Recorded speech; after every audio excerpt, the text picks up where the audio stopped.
What is up, guys? I am Howie, and this is the Go Ride channel, where I struggle to publish 2 videos every week about motorcycle topics of every flavor. Please like and subscribe.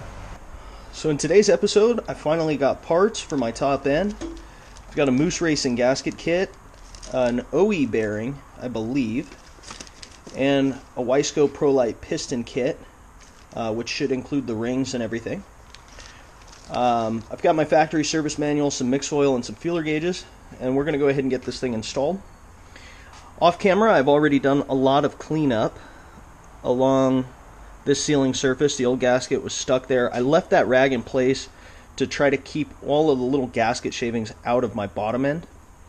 I'm going to go ahead now and I'm going to remove the old piston, give myself a little bit better access to some of those areas, clean it up the rest of the way, and then go through and we'll check ring gap and try to get reassembled. Stay tuned. So what you'll notice in the hole for the wrist pin on the piston, there's a small little cutout right here, and what that's designed to do is allow you to get a set of needle nose pliers in there and yank on the little retainer ring that holds the piston in place. So we're going to go ahead and get that out.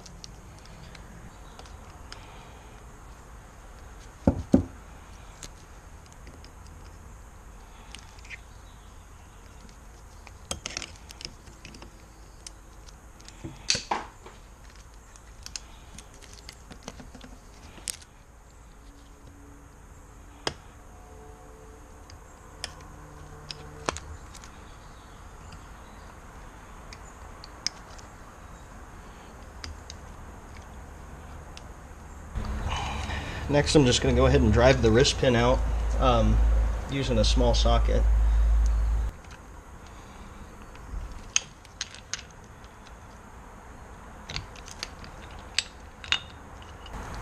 So that's the piston off the bike. I am going to be changing my needle bearing, even though this one doesn't look to be in too bad a shape. So now that I've got the piston out of the way, I'm going to go ahead and just continue to clean up the last of this sealing surface. It's going to be a little easier for me to get to certain parts with the piston moved. So cue fast forward, go.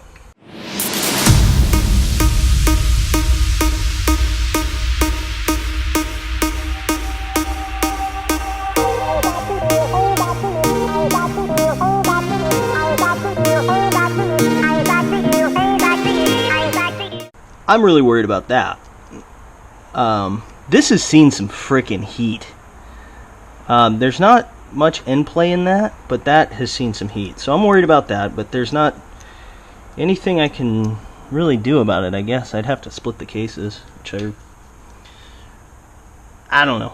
I'm sure some of you guys will probably comment on this video like, oh my god. I'm going to put it back together because the worst thing that happens is I have to replace the whole motor after doing all this work. But I went ahead and cleaned up the sealing surface as well as possible. I got that pretty clean. It's all polished. If I was using like an RTV sealant on it, I would run some emery cloth over it, but I don't think that's really necessary here because it's like polished. I'm going to go ahead and stuff some rags back in here just to make sure nothing happens, and then we're going to do our piston ring gap. So checking the ring gap is going to be done using the old cylinder. Or, well, the cylinder, because there's no new, so.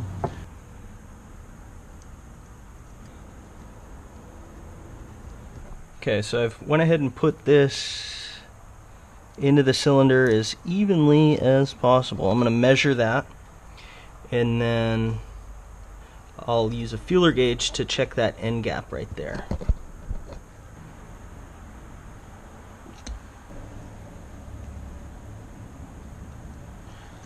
So mine is going to need to be filed slightly.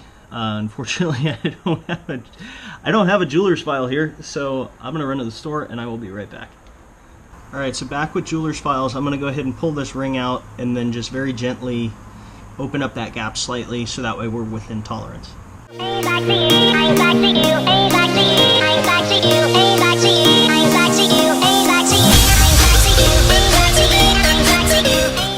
So first ring is gap between 0.254 and .279 millimeters, which is right in the specified range, which is 0.15 to 0.35.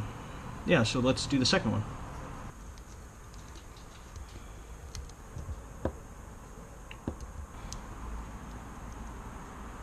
The second one is out of the box right about the 0.254 mark, so that one should be good as well. One other thing I wanted to talk about, the bluing on the crank. I talked to a few friends of mine. There's a little side-to-side play in that bearing, which I guess is normal, and there's no binding back and forth, so the bearing should be okay. So I'm going to go ahead and run it as is. Next step is going to be to start assembling this. So this is my new needle bearing. I'm going to go ahead and install this with a pretty healthy helping of mix oil.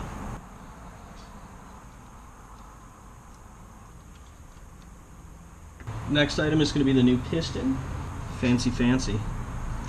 So on Wiseco, or on this particular Wiseco piston, the arrow is to point to the front, or to the exhaust side of the cylinder. So in this case, the front of the motor.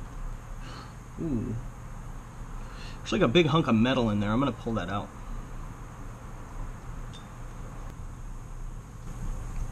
Got it. I'm going to go ahead and put the new piston rings on. They're little centering pins where the gap of the ring needs to go. So now I got the rings on. Next I'll go install one of these clips.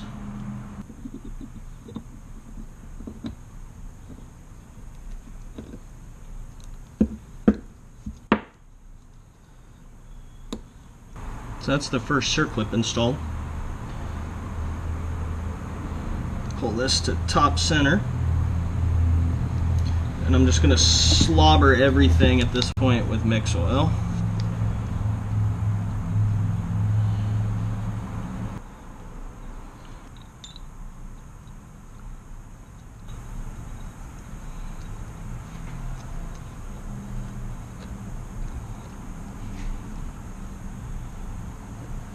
Okay, I'm going to try to manage to install that second clip now.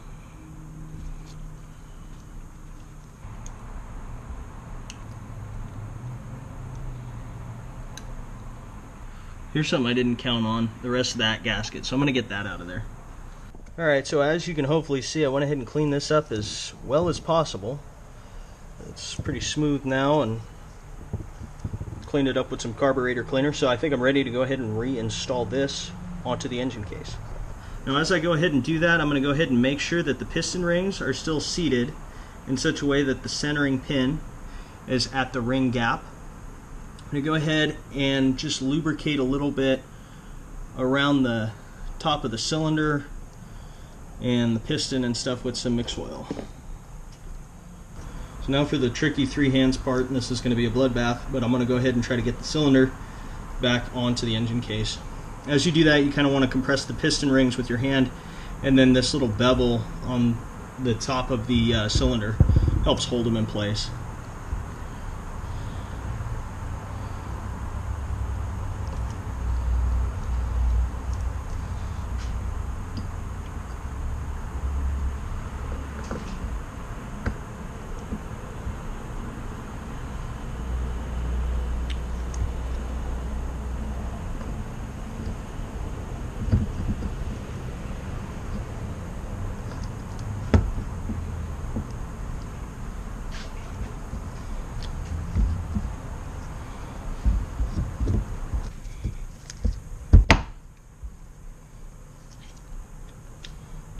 There we go.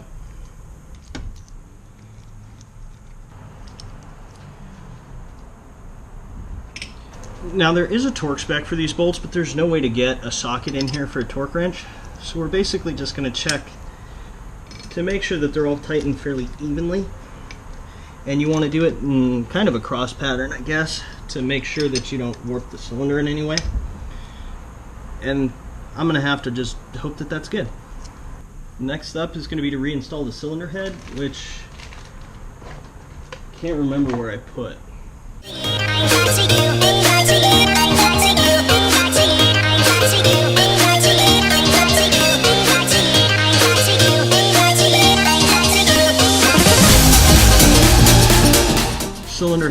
it torqued in a cross pattern at 18 pounds.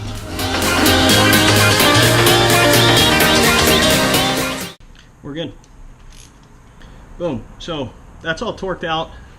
Pistons in, everything travels smoothly. I lubricated everything pretty thoroughly. So I think that's going to be it for this episode. I'm going to plug off some of the orifices of this motor, and I'm going to clean up some of the gunk. I have to go get my mother-in-law from the airport right now. So that's going to be a later episode. With that, guys, get out there, go ride.